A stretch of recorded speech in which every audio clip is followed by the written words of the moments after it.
esta noche. Y después pasaremos a los saludos porque veo algunos amigos que están entrando también, así que estoy feliz de ver que hace tiempo no veía. Así que, Cristian, entra a mi casa, por favor, pasa adelante. Ahí estamos ya. Con el permiso de ustedes, entramos a su sala. Un saludo a todos los que están conectados. Es una gran alegría poder compartir con ustedes este tiempo junto a mi esposa. Ella les saluda también. Saludito. Qué lindo momento de poder escucharnos mutuamente. Nosotros saber que ustedes están bien, nosotros también lo estamos. Cada día amando y glorificando el nombre del Señor. Esta noche el Señor sea edificando nuestras vidas y a la vez teniendo un momento precioso de escuchar lo que Él tiene para nosotros. Y puedo decirles que el amor de Cristo por sobre todas las cosas está en nuestros corazones para Él y para amarle a ustedes también. Gracias. Muy bien, estamos viviendo días complicados, difíciles, pero el Señor está en el control. Él no se olvidó de nada. Todos los detalles están en sus manos. Ahora, preguntas tenemos muchas, respuestas pocas, pero lo que importa es que estamos vivos, damos gracias a Dios, nos está dando tiempo al Señor para que hagamos la tarea, esperamos que un día termine todo esto para salir afuera y proclamar el nombre del Señor. Y aún así, estando en esta condición, hay mucha gente que se está ganando para el Señor. Así que hay que aprovechar todos los medios, todos los momentos para hacer la obra de Dios. Quiero compartirles una palabra esta noche respecto de la fe. Lo he llamado fe para los días difíciles. Vamos a leer un versículo en Hebreos capítulo 11, versículo 1. ¿Puedes leer? Ahora bien, la fe es la certeza de lo que se espera, la convicción de lo que no se ve. Así define la fe Hebreos. La fe es la certeza de lo que se espera, la convicción de lo que no se ve. No es tan fácil, ¿no? Pero la fe necesita de arrojo, de decisión, de convicción, de que lo que uno va a pedir va a tener certeza de lo que va a esperar después de esa oración. Para enfrentar las cosas negativas, la fe es indispensable. Pedrito llegó a su escuela y la maestra, en forma burlesca, le dice ante toda la clase: Pedrito, si me dice dónde está Dios, te voy a dar una manzana.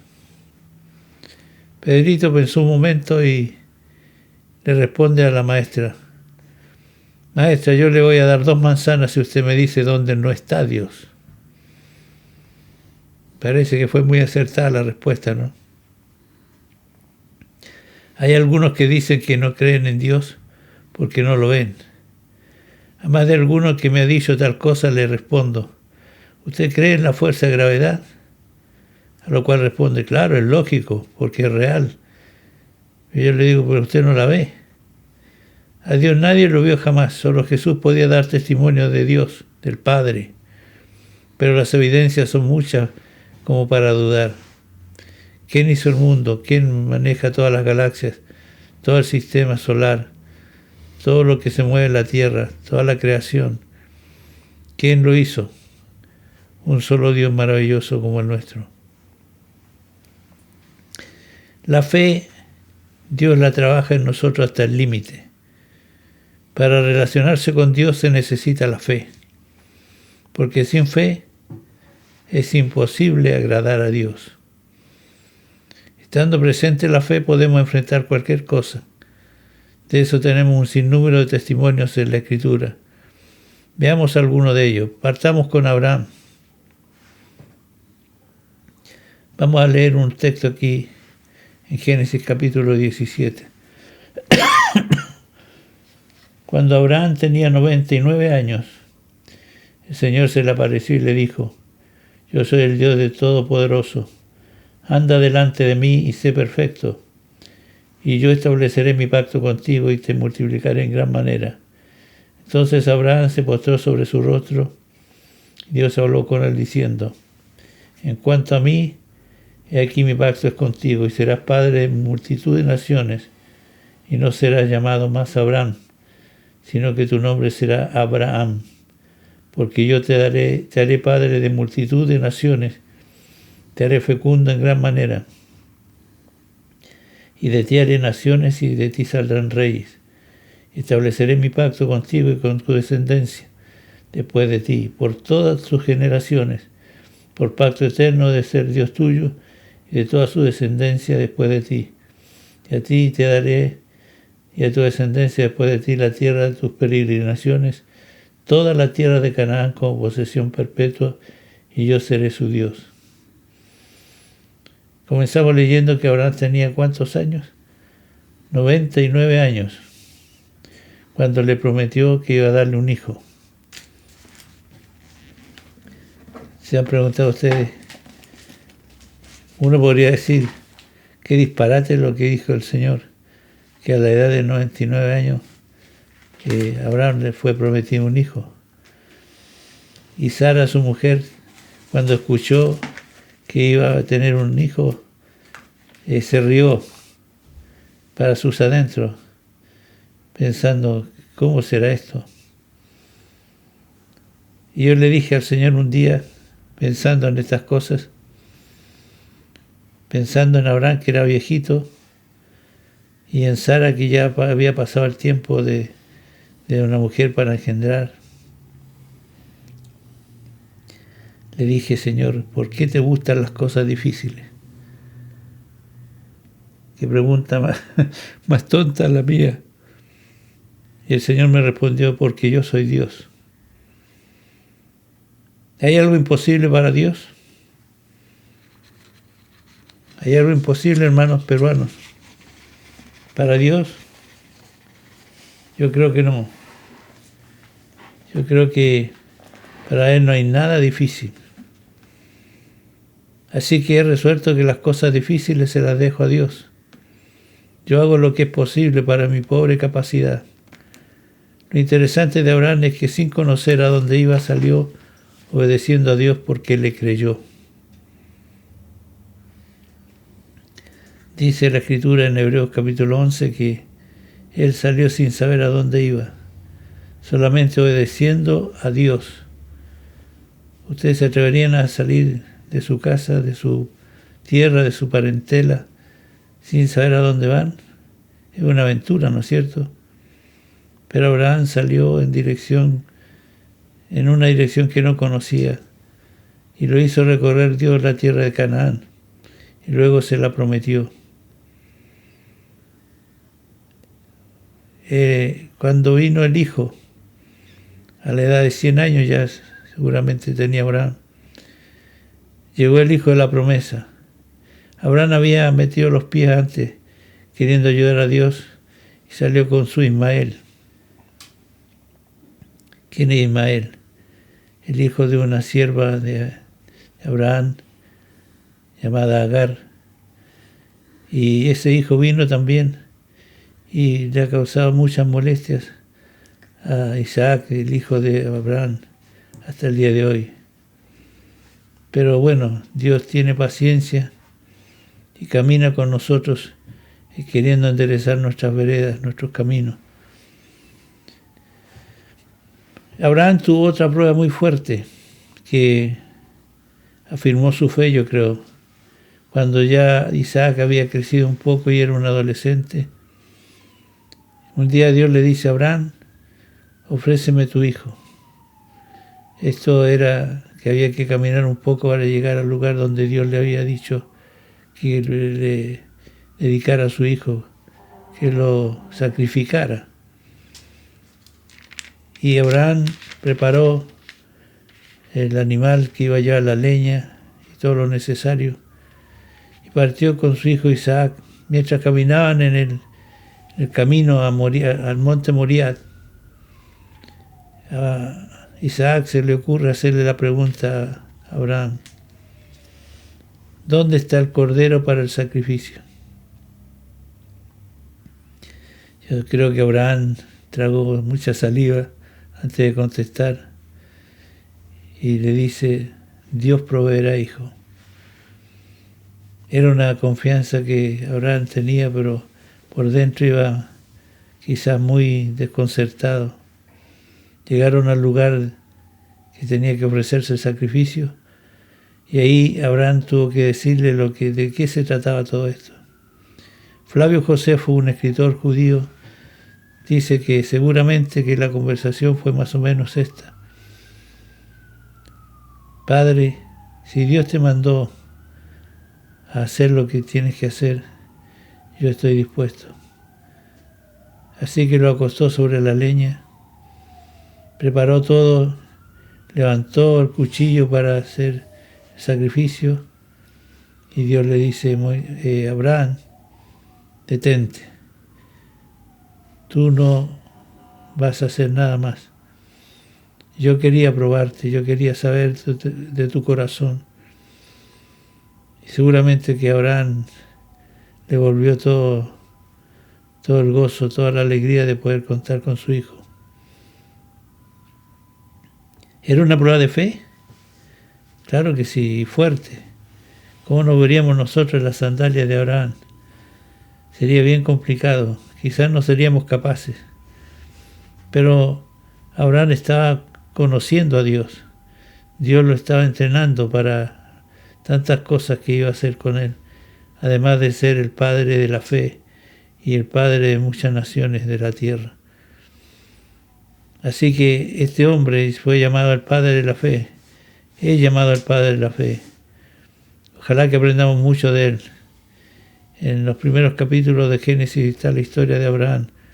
Léanla, saquen las mejores lecciones de fe, que es increíble cómo este hombre, sin conocer a Dios, cuando fue llamado, empezó a obedecerle, porque la fe es sinónimo de obediencia. La fe ante la incapacidad. Veamos a Moisés en esto. Este testimonio evidente es el de Moisés. Estando en la corte del rey y siendo un príncipe, ¿se acuerdan ustedes que fue guardado en un canastillo en el río y lo encontró la hija de Faraón, lo hizo su hijo y fue criado en el ambiente diplomático en el Palacio Real? Durante 40 años estuvo allí. Y un día que andaba visitando el lugar de la esclavitud de los judíos, vio que un egipcio estaba castigando a un hermano suyo, un hebreo, y le dio ira y lo mató. Y después de eso tuvo que ir al desierto, 40 años más. 80 años tenía Moisés cuando se encontró con Dios en una zarza ardiendo mientras cuidaba las ovejas. Fue un encuentro tremendo. Él vio una zarza que ardía y no se consumía y fue acercándose al lugar y Dios le habló: Moisés, Moisés, quita la sandalia de tus pies porque el lugar que pisas es santo. Así que Moisés se sacó la sandalia y obedeció la voz de Dios. Y de inmediato Dios le dice lo que pretendía con él, que lo iba a enviar a Egipto a sacar su pueblo de allí. Ahora Moisés presentó todas las dificultades que podía. No sé hablar, he perdido la diplomacia, soy una persona muy corriente, ya no tengo lo que tenía antes. Pero Dios le dijo: así me gusta, yo voy a poner la otra parte. Te necesito a ti y tú vas a hacer lo que yo te diga. Y voy a poner como profeta tuyo a tu hermano Aarón. Después de una larga discusión con Dios, él entendió que tenía que obedecer. Fue a hablar con su hermano, fue a hablar con su padre, fue a hablar con su pueblo y emprendió la tarea cuando llegó la hora. Ahora, ¿qué hace un hombre 40 años primero en la corte del rey y luego en el desierto, pastoreando ovejas? Se puso su piel dura, su piel morena, a causa del sol.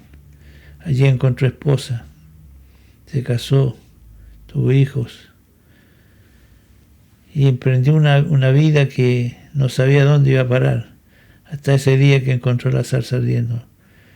Al principio de este encuentro Moisés no entendía mucho de lo que pasaba, porque no había una relación con Dios por el hecho de que nunca Moisés fue enseñado en la escuela hebrea con respecto a Dios, menos en el palacio real en donde se invocaba a otros dioses.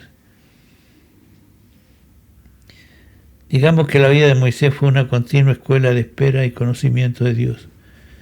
Tuvo que enfrentar plagas, pestilencias, muertes por mayor, pero se sostuvo como viendo al invisible, dice Hebreos 11:27. ¿Qué lecciones podemos aprender de Moisés? Veamos algunas. Dios no necesita esperar tanto tiempo para preparar a un hombre en una misión específica, pero con Moisés demoró 80 años. En el primer encuentro que Dios tiene con Moisés, establece un vínculo relacional por la fe. Moisés le creyó a Dios y por eso volvió a Egipto ahora con aire de libertador en nombre del Señor. ¿Qué aprendió Moisés? Que cuando Dios llama hay que decirle que sí, no hay que negarse, porque Dios tiene determinada la función que tenemos que cumplir en la tierra. Otra cosa importante, en cada cosa que hacía, Moisés dependía de Dios, porque le estaba conociendo cada vez más. Para funcionar con Dios en una buena relación, es necesario desear, querer, tener comunión con Él y aprender a conocerlo. También la fe tiene un camino de doble vía, es decir, el Espíritu Santo nos lleva a creerle a Dios y a su vez el Señor va confiando en nosotros si le creemos. Algunos dicen, yo también creo en Dios, pero el asunto es creerle a Dios. Y la fe nos hace creerle a Dios. La fe enfrenta los desafíos sin tomar en cuenta las consecuencias. Había mucha expectativa en Moisés y Aarón seguramente cuando fueron a hablar las primeras veces con Faraón. Tuvieron que ver actos milagrosos de Dios, el agua convertida en sangre, diferentes plagas de moscas, de ranas, de langosta, etc. La fe no razona, la fe simplemente actúa mirando al Señor.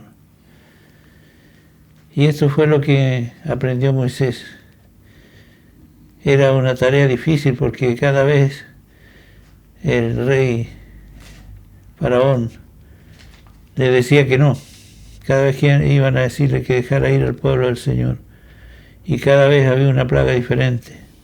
Hasta que llegó lo peor, la muerte de los primogénitos de Egipcio. Ahí recién aflojó la mano Faraón. Y salieron rumbo a la tierra prometida. Pero se enfrentaron con el primer obstáculo, el Mar Rojo. Y allí vino la primera queja del pueblo. ¿Por qué nos sacaste de Egipto? Para morir aquí, en manos de los egipcios. Y Moisés está afligido, clama a Dios. Y Dios le hace una pregunta. ¿Por qué clamas a mí, Moisés? Di al pueblo de Israel que marche. Moisés diría, claro, para él es fácil todo, pero para mí no es tan fácil. Dios le dice, pon tu vara en el agua. Cuando puso la vara en el agua, el mar se abrió un camino para que pasara el pueblo. Yo creo que la mayoría empezó a decir, yo sabía que Dios iba a hacer algo, porque después de la guerra todos son generales. Pero antes está la queja, la crítica, el desconcierto, pero el que confía en Dios va a pasar sobre las dificultades. ¿Qué ¿Qué hizo Moisés? Enfrentó la realidad con sus ojos puestos en el Señor. Y si pudiéramos hablar de muchas cosas que sucedieron, que no es el momento ahora, te digo que Moisés se sostuvo como viendo al invisible, porque confió plenamente en él. Y al final, el pueblo lo sacó de quicio, porque un día tenía que hablarle a la roca y la golpeó 2 veces para que saliera agua. Y salió el agua, pero Dios le dijo: Moisés, yo te dije que no que golpearas la roca, sino que le hablaras. Por esa razón Dios no lo dejó entrar a la tierra prometida. Pero muchos dicen: pobre Moisés, perdió la oportunidad de entrar a la tierra prometida. Pero ¿saben dónde entró? A un lugar mejor. Dios se lo llevó con cuerpo y todo. Así que no hay nada que lamentar de Moisés en ese sentido. Fue premiado en cierto modo por Dios. Yo creo que Dios llegó a la conclusión de que ese pueblo no merecía un líder como Moisés. Así que se lo llevó. Dios sabe cómo hacer las cosas. La fe para enfrentar al enemigo. Tenemos el ejemplo de Nehemías, un hombre de fe, un hombre que amaba al Señor, que era copero del rey. Y Dios le permitió que el rey le permitiera ir a reedificar los muros de Jerusalén, que estaban destruidos y las puertas quemadas a fuego. Él se lamentó mucho cuando escuchó la noticia de que los muros estaban derribados, las puertas de la ciudad quemadas a fuego. Esto significaba 2 cosas espirituales. El muro derribado significaba que cualquiera podía entrar y salir.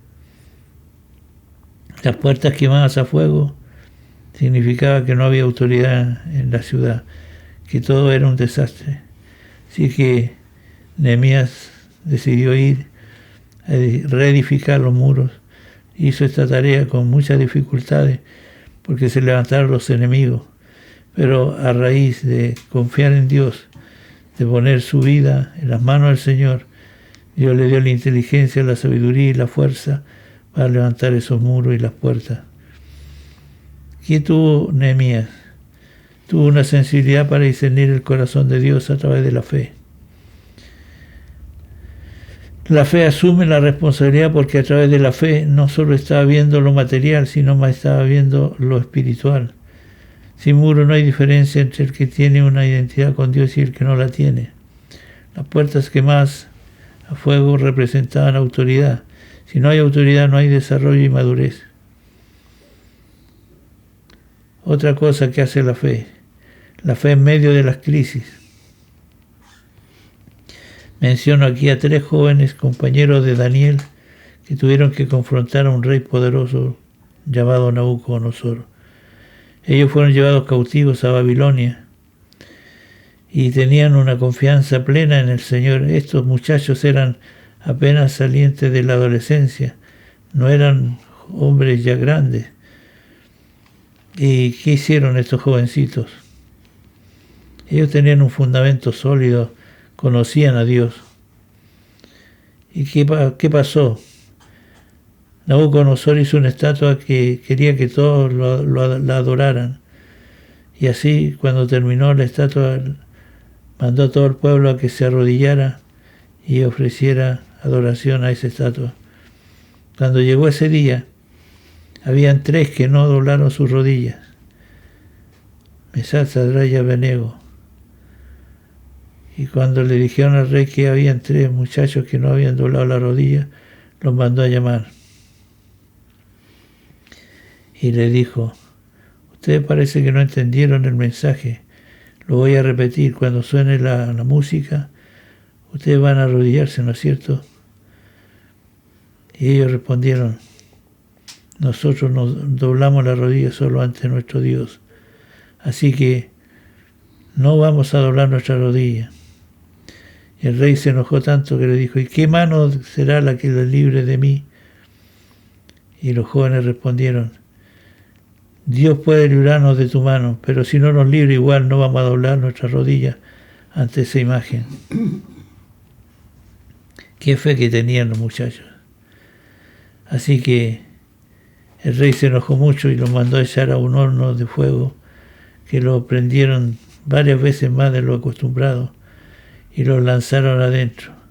Solo que cuando los lanzaron, Nabucodonosor miró hacia el horno y no eran 3 los que estaban adentro, sino eran 4. Y él dice, no fueron 3 los que echamos en el horno, y yo veo a 4 y el cuarto es semejante al Hijo de los dioses. Mandó a salir a los jóvenes de allí, y la sorpresa fue que no tenían ni olor a humo, no se quemó ni un solo cabello de ellos. Y el rey tuvo que caer en la convicción de que solo había un Dios como el de ellos, y lo proclamó, y dijo, no hay Dios como el de Sadrach, Mesach y Abednego, así que todo el mundo tendrá que reconocerlo. ¿Qué hizo que esto cambiara? La fe expresada en obras, haciendo las cosas como Dios quiere que las hagamos, respondiendo ante el mundo lo que Él es, lo que Él significa para nosotros. Y en medio de la crisis, menciono aquí estos 3 muchachos que pudieron confrontar a un rey poderoso. No era cualquier rey, era el rey más poderoso que había en la tierra en ese tiempo. Hay algunas cosas que quiero resaltar de esta osada actitud de estos jóvenes. Primero, tenían un fundamento sólido. La fe necesita fundamento. Ellos conocían a Dios. La fe viene por el oír. ¿Y el oír qué? La palabra de Dios. La fe también produce coraje, valentía, porque se basa en una realidad, es decir, en Dios. Es necesario que el que se acerca a Dios crea que Él existe. Es como la ley de la gravedad. Se experimenta, pero nadie la ve. La fe produce valentía, coraje. Y eso es muy importante tenerlo en cuenta. La fe es desafiante y confrontadora. De tu mano, oh rey, nos librará, le dicen los jóvenes al rey. Pero si no lo hace, debes saber esto, rey.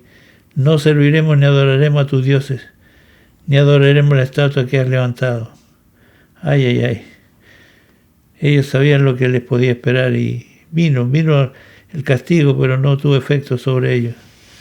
Cuando se aplica la fe, ocurre el milagro y sucedió lo imposible. No se quemaron y el rey tuvo que reconocer que había un Dios superior. La fe puesta a prueba frente al rey. 3 muchachos adolescentes, Ananías, Misael y Azarías, fueron firmes en su postura respecto a su fe. Guardaron el testimonio de un Dios poderoso, lo cual llevó al rey a cambiar su manera de ver a Dios. La fe defiende la devoción a Dios. Más tarde Daniel fue trampeado por los que le rodeaban al rey, tendiéndole una trampa para que fuera despedazado por los leones. Pero la fidelidad fue más fuerte, porque a través de la fe siempre vence la fe. Dios libró a Daniel de los leones. 3 cosas aprendemos de Daniel. La fe es dependencia de Dios. Daniel esperó en Dios. La fe activa los dones. Vino la revelación del sueño a Nabucodonosor. Por la fe son cambiados los escenarios de los acontecimientos. Dios advierte lo que va a suceder. Esto es lo que hizo con la revelación del sueño que tuvo Nabucodonosor, hablando del reino de Dios y de otras cosas. Todo lo que hemos visto hasta aquí ha sido del Antiguo Testamento. Ahora veremos, para terminar, la fe en el Nuevo Testamento. La primera cosa importante fue que el ángel visitó a María y le dice: salve la muy favorecida, el Señor es contigo, Él te va a dar un hijo. Y María quedó sorprendida y dice: yo soy virgen, no conozco varón, ¿cómo podrá ser esto? El ángel le dice: la sombra del Altísimo te cubrirá, y el ser que va a nacer de ti se llamará Jesús, porque salvará a su pueblo de los pecados. María era una mujer obediente. ¿Cómo será esto?, pensaba ella, sin intervención humana. Pero el ángel le orienta de lo que va a suceder, es algo divino. Hay situaciones que se presentan de repente y Dios nos involucra en cosas que no buscamos ni pensamos. Es ahí la fe cobra mayor sentido. Jesús procuró con todo lo que los discípulos entendieran que la vida con Él es una experiencia real de fe. Solo menciono un par de casos. Jesús y la tormenta. Después de un día ajetreado, con cansancio, se subió a una barca con los discípulos y se fueron a atravesar el lago que estaba frente a ellos y el mar de Galilea, que se llama en la Biblia, pero es un lago. Mientras iban en la barca, se levantó una tormenta y las olas empezaron a crecer y Jesús dormía plácidamente en una punta del barquito. Empezaron a despertarlo. Jesús, Jesús, que perecemos. Jesús despierta y dice: hombre de poca fe. Se levantó y le habló al viento y a las olas. Todo se calmó. Y les dijo: hombre de poca fe. Y un día los discípulos le dijeron: aumentanos la fe. Y Jesús le dijo: si tuvierais fe, como un grano de mostaza, lo que le dijeran a un monte se trasladaría al corazón del mar. El que tiene fe, la fe se tiene o no se tiene, y va en aumento cuando uno va confiando más en Dios. Quiero terminar diciendo lo siguiente: sin fe es imposible agradar a Dios. Tu vida camina en fe, tu vida depende de Dios, tu vida está abierta a Dios, estás mirando solo a Dios en todas las circunstancias de la vida. Estamos en una pandemia. ¿A dónde vamos a mirar?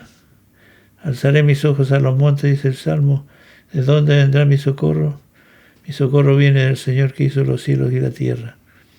Esta pandemia no es un juicio, es una advertencia de Dios. El mundo está muy soberbio, lleno de rebelión, de ostentación, de ambición. Dios en un momento cambia toda la historia de la humanidad.